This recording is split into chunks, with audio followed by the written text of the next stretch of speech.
The economic commune started with just 30 members who wanted to create a self-sufficient agricultural community. Within 5 years, it had grown to over 2,000 people and controlled millions of dollars in assets.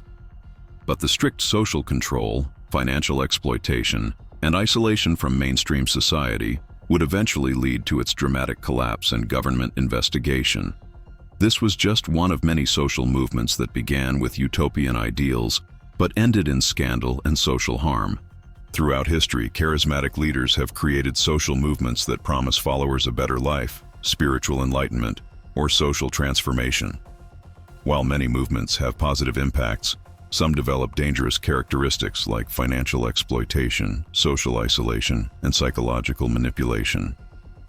Today we're examining the most problematic social movements that use these harmful tactics and the lessons they teach us about group psychology and social control. If you're interested in understanding social psychology, group dynamics, and how to recognize potentially harmful organizations, make sure to hit that subscribe button and ring the notification bell. Give this video a thumbs up if you're ready to learn about these important social phenomena, and let me know in the comments which case surprised you most from a psychological perspective. Now let's explore these cautionary tales about social movements gone wrong. In 1981, followers of spiritual teacher Bhagwan Sri Rajneesh established a large commune called Rajneeshpuram in rural Oregon. What began as an experimental spiritual community eventually became the center of one of the largest immigration fraud cases in U.S. history and demonstrated how social movements can develop authoritarian characteristics. The movement was led by Rajneesh, an Indian spiritual teacher who attracted thousands of followers worldwide with his teachings about meditation, personal freedom, and spiritual transformation. His followers, known as Rajneeshis, were primarily well-educated middle-class individuals seeking alternative lifestyles and spiritual meaning. The Oregon Commune was intended to be a model society based on Rajneesh's teachings. The community purchased a large ranch in rural Oregon and began building an elaborate settlement with residential areas, businesses, and infrastructure. At its peak, the commune housed over 7,000 residents and operated numerous enterprises. However, the movement developed increasingly problematic characteristics. The leadership structure became highly authoritarian, with a small group of administrators making all major decisions. Financial contributions from members were required and often substantial, with some followers donating their entire life savings to the community. Social isolation became a major feature of the movement. Members were discouraged from maintaining relationships outside the community and were expected to sever ties with family and friends who didn't support the movement. This isolation made it difficult for members to maintain perspective on the group's activities. The movement also developed an us versus them mentality toward the surrounding community.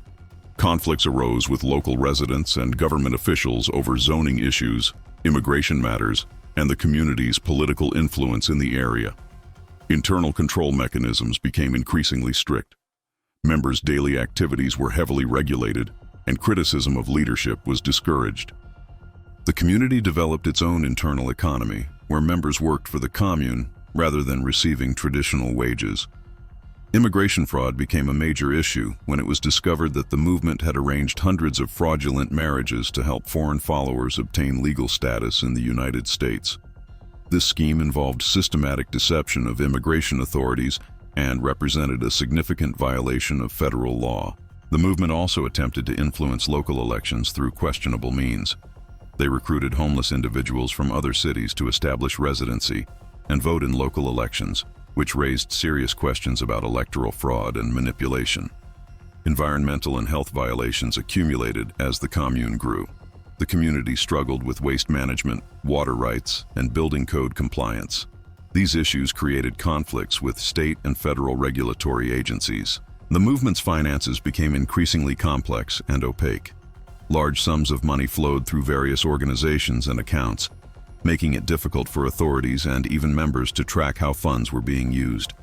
By the mid-1980s, the movement was facing multiple government investigations and internal conflicts. The authoritarian structure that had allowed rapid growth also created vulnerabilities when external pressure increased. The commune eventually collapsed in 1985 amid federal investigations and internal power struggles. Many members lost substantial financial investments and had difficulty reintegrating into mainstream society after years of isolation. The Rajneesh movement case study has become important for understanding how social movements can develop harmful characteristics. Researchers have used this case to study group psychology, financial exploitation, and the dynamics of authoritarian leadership. Synanon began in 1958 as an innovative drug rehabilitation program in California, but gradually evolved into a controversial social movement that exhibited many characteristics of a closed authoritarian community. The organization's transformation illustrates how well-intentioned movements can develop problematic features over time. Founded by Charles Dederick, a former alcoholic, Synanon initially gained recognition for its aggressive confrontational therapy approach to drug addiction. The program required participants to live in communal facilities and participate in intense group therapy sessions designed to break down psychological defenses and create behavioral change. The early success of the program attracted positive media attention and government support. Synanon received funding from various sources and expanded rapidly, establishing facilities in multiple states. The organization was praised for helping people overcome addiction when traditional treatment methods had failed.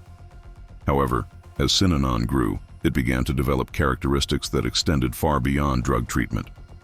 The organization evolved into a comprehensive lifestyle community where members lived permanently rather than temporarily for treatment purposes. The leadership structure became increasingly centralized around Dederick, who assumed almost complete authority over members' lives. Decision-making power was concentrated in a small leadership group, and ordinary members had little input into organizational policies or their own living situations. Financial arrangements became exploitative as members were required to turn over all personal assets to the organization. People who had come for drug treatment found themselves permanently financially dependent on Synanon, with no ability to leave and rebuild independent lives. Social isolation from the outside world became systematic. Members were discouraged from maintaining relationships with family and friends outside Synanon. Contact with the external world was heavily controlled and monitored by leadership. The organization developed its own internal economy where members worked for the community rather than earning independent income. This system made it extremely difficult for people to leave even if they wanted to, as they had no financial resources or outside support systems. Educational and career development opportunities were limited to activities that benefited the organization. Members were discouraged from pursuing outside education or training that might lead to independent careers. The confrontational therapy methods that had initially been used for addiction treatment began to be applied to all aspects of members' lives.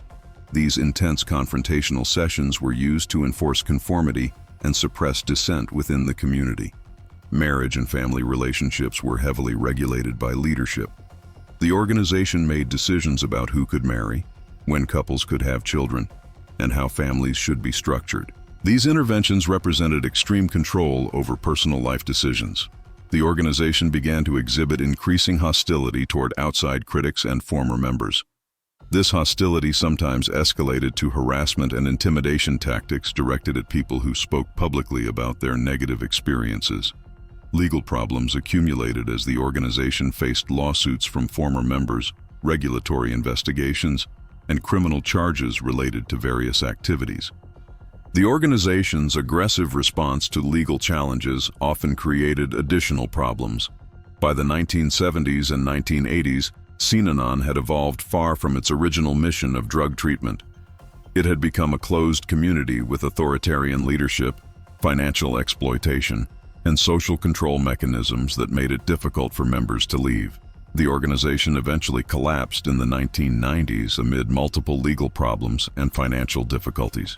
Many former members struggled to rebuild their lives after years or decades of isolation from mainstream society. The Synanon case has become an important study in how therapeutic communities can develop harmful characteristics. It demonstrates the importance of maintaining oversight, accountability, and members' rights, even in organizations with beneficial missions. The People's Temple began as a progressive religious organization in Indiana during the 1950s, advocating for racial integration and social justice. However, under the leadership of Jim Jones, it gradually evolved into an isolated community that exhibited extreme characteristics of social control and exploitation. Jones initially attracted followers through his charismatic preaching and commitment to racial equality, at a time when such positions were controversial in many areas. The organization grew rapidly and eventually relocated to California, where it continued to expand and gain political influence. The movement promoted idealistic goals including racial harmony, economic equality, and social justice. Many members were attracted by these progressive values and the sense of purpose the organization provided. The group included people from diverse racial and economic backgrounds united by shared social concerns. As the organization grew, Jones consolidated power and began implementing increasingly strict control measures. Members were expected to donate significant portions of their income to the organization, with some eventually turning over all their assets and earnings. Social isolation became a systematic feature of the organization. Members were encouraged to sever ties with family and friends outside the group and to view the organization as their primary family and support system. The organization established an agricultural commune called Jonestown in Guyana, which was presented to members as a utopian community where they could live according to their ideals. However, the remote location made it extremely difficult for members to maintain contact with the outside world or leave if they wanted to. Life in the commune was highly regimented with strict schedules for work, meals, and group activities. Personal freedom was severely limited, as all major life decisions had to be approved by leadership. Members worked long hours in agricultural labor with minimal compensation. Communication with the outside world was heavily controlled and monitored. Letters and phone calls were censored, and visitors were rare. This isolation made it difficult for members to maintain perspective on their situation or seek help from outside sources. Financial exploitation was extensive as members' labor and assets were used to benefit the organization rather than the individuals themselves. People who had contributed their life savings to the cause found themselves completely financially dependent on the group. The organization developed elaborate systems for monitoring and controlling members' behavior. Criticism of leadership was prohibited, and members were encouraged to report on each other's compliance with organizational rules. Educational opportunities for children in the commune were limited and heavily focused on organizational ideology, rather than broader academic subjects. This limited young people's ability to function independently in mainstream society. Medical care in the commune was inadequate, with members often not receiving proper treatment for health problems. The organization's medical practices were not subject to outside oversight or professional standards. The psychological pressure on members was intense, with constant group meetings designed to reinforce loyalty to the organization and suppress individual thinking. These sessions often involved public criticism and humiliation of members who showed signs of doubt or resistance. The organization's relationship with the outside world became increasingly paranoid and hostile. Members were taught to view outside authorities and critics as enemies who wanted to destroy their community. By the late 1970s, the organization had become completely isolated from outside oversight or assistance. This isolation proved catastrophic when the community faced its final crisis in November 1978. The People's Temple case has become one of the most studied examples of how social movements can develop dangerous characteristics. It demonstrates the importance of maintaining connections to the broader community and oversight from outside authorities. The Branch Davidians were a religious group that separated from the Seventh-day Adventist Church in the 1930s and established a commune near Waco, Texas. Under the leadership of David Koresh in the 1980s and 1990s, the group developed increasingly isolated and controversial characteristics that eventually led to a tragic confrontation with federal authorities. The group's religious beliefs centered around complex interpretations of biblical prophecy, particularly regarding the end times and the second coming of Christ. Members believed they were living in the final days before God's judgment, and that their community represented true believers who would be saved. Koresh, whose original name was Vernon Howell, joined the group in the early 1980s and gradually assumed leadership through his charismatic personality and claimed divine revelations. He convinced followers that he was a prophet with special insights into biblical meaning and God's plans for the future. The community lived on a large compound called Mount Carmel, where they attempted to be self-sufficient and separate from mainstream society. The compound included residential buildings, workshops, and facilities for the group's various activities. Financial arrangements within the community were structured so that members contributed their earnings and assets to the collective. This system made members financially dependent on the group and created barriers to leaving even for those who might have doubts about the organization. Social isolation was systematic and comprehensive. Members were discouraged from maintaining relationships outside the community and were taught to view outsiders as corrupted by worldly influences. This isolation made it difficult for members to maintain perspective on the group's increasingly extreme beliefs and practices. Educational opportunities for children were limited to religious instruction provided within the community.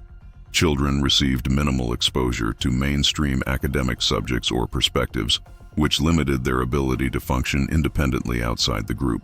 The group's interpretation of religious doctrine became increasingly extreme and focused on Koresh's claimed special relationship with God. Members were taught that Koresh had unique authority to interpret God's will and that questioning his teachings was equivalent to questioning God. Daily life in the compound was heavily regulated according to religious rules interpreted by Koresh. Members' personal choices regarding diet, relationships, work assignments, and even clothing were subject to leadership approval. The group began stockpiling weapons and supplies, which they justified through their beliefs about end times prophecies and the need to defend themselves against persecution.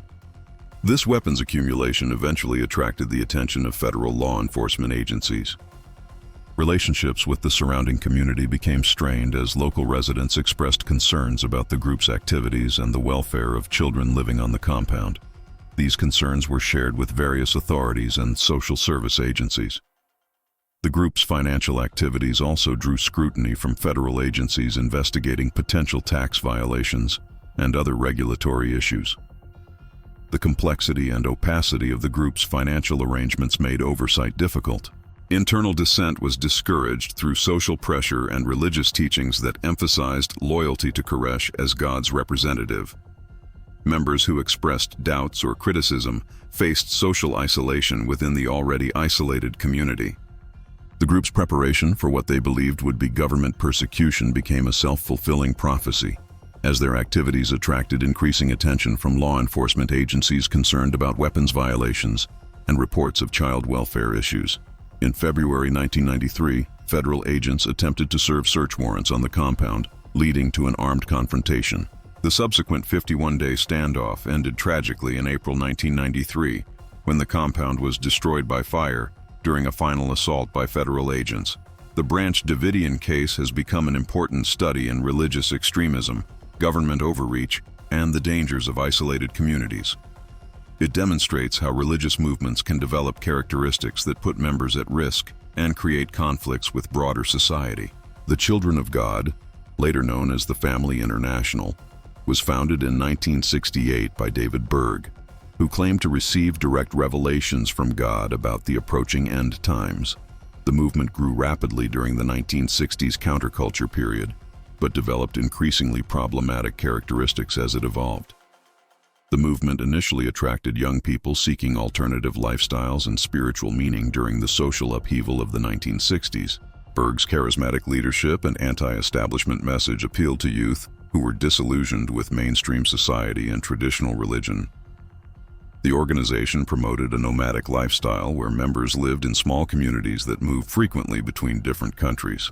This constant mobility made it difficult for authorities to provide oversight and for members to maintain stability or outside relationships. Financial support came through various fundraising activities, including selling literature, performing music, and soliciting donations.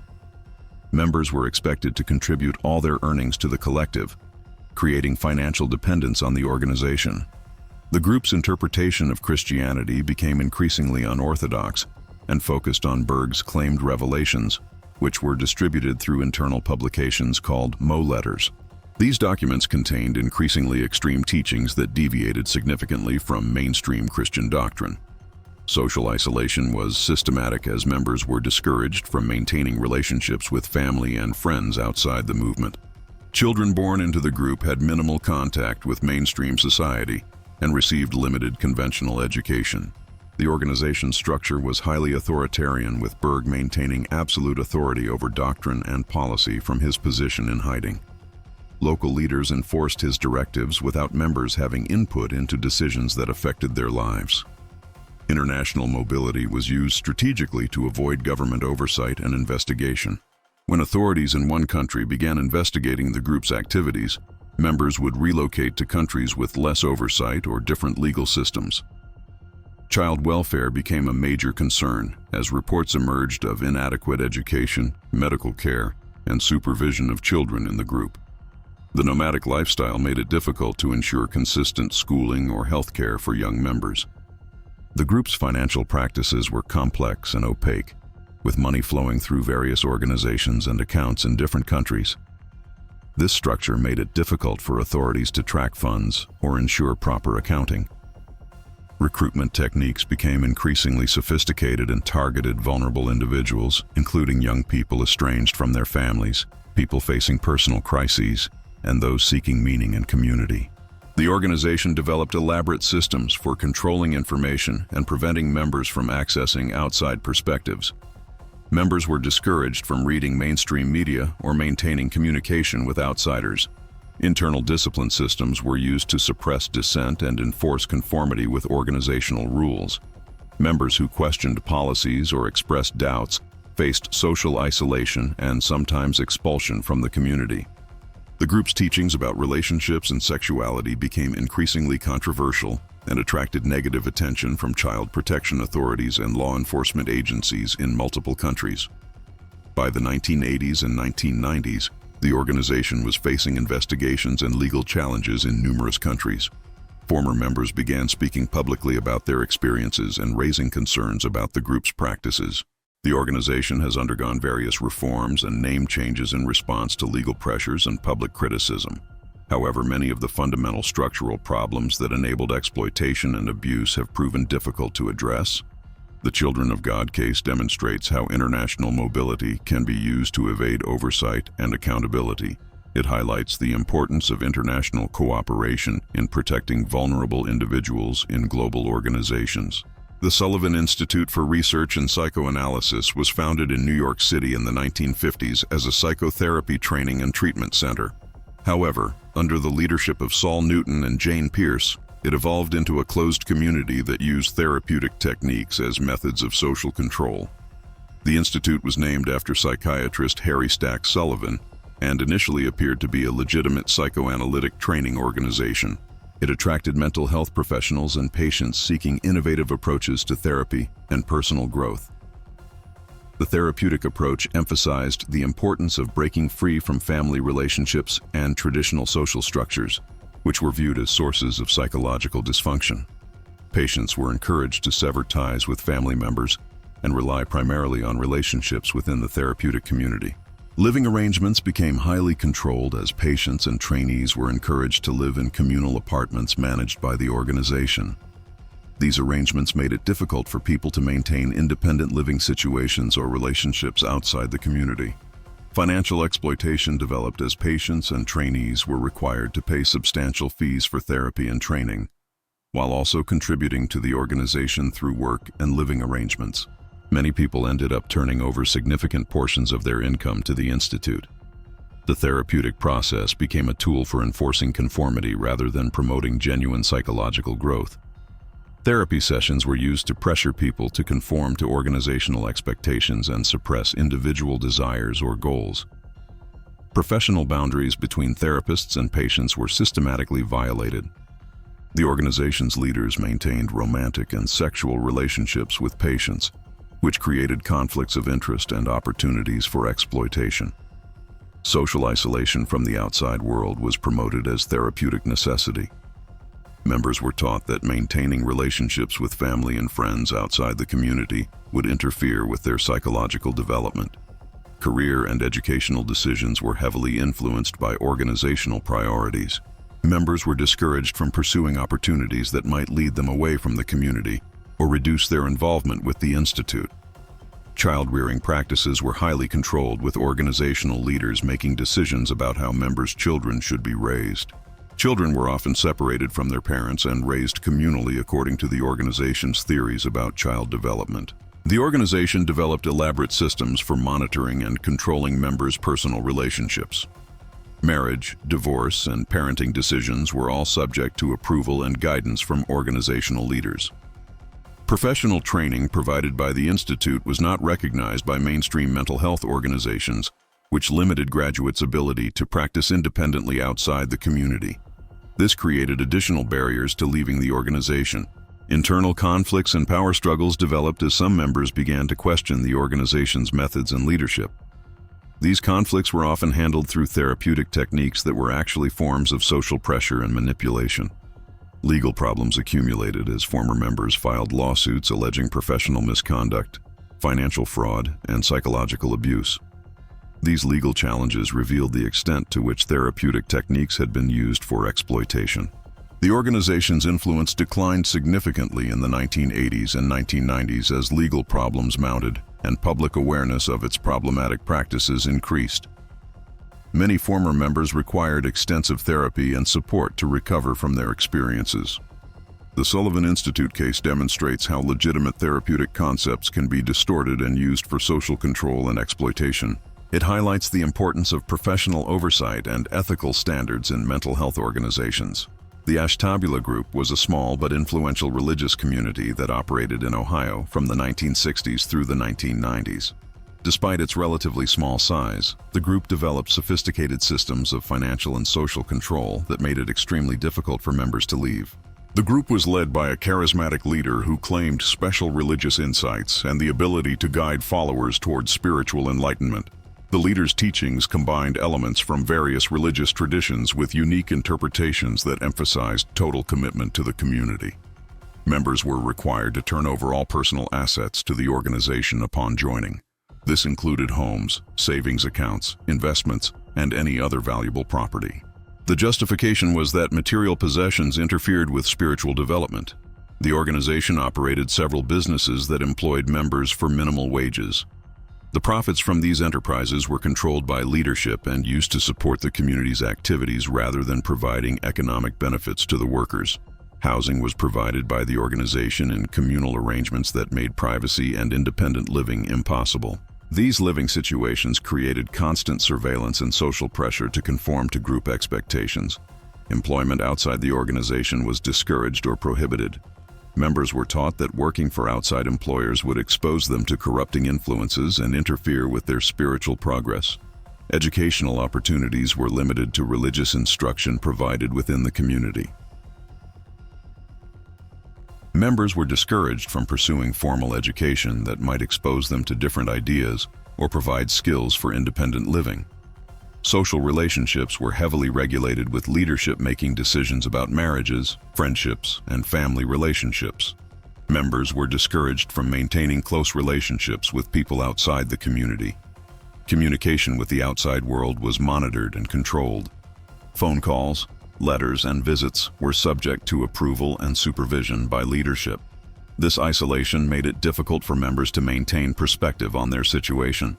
Financial accountability was minimal, as members had no access to information about how their contributed assets were being used. The organization's finances were managed entirely by leadership without transparency or outside oversight. Child care and education were provided within the community according to the organization's religious beliefs rather than conventional educational standards. This limited children's preparation for functioning in mainstream society. Medical care was often provided through alternative methods that were not scientifically validated. Members were discouraged from seeking conventional medical treatment that might involve interaction with outside professionals. Legal protections were minimal, as members had signed away their rights to assets and were isolated from sources of outside legal advice. The organization's leaders actively discouraged members from seeking legal consultation. The small size of the community made it easier for leadership to maintain close control over all aspects of members' lives. Unlike larger organizations, there were few opportunities for anonymity or avoiding constant supervision. Despite its small size, the group was remarkably successful at maintaining control over members for extended periods.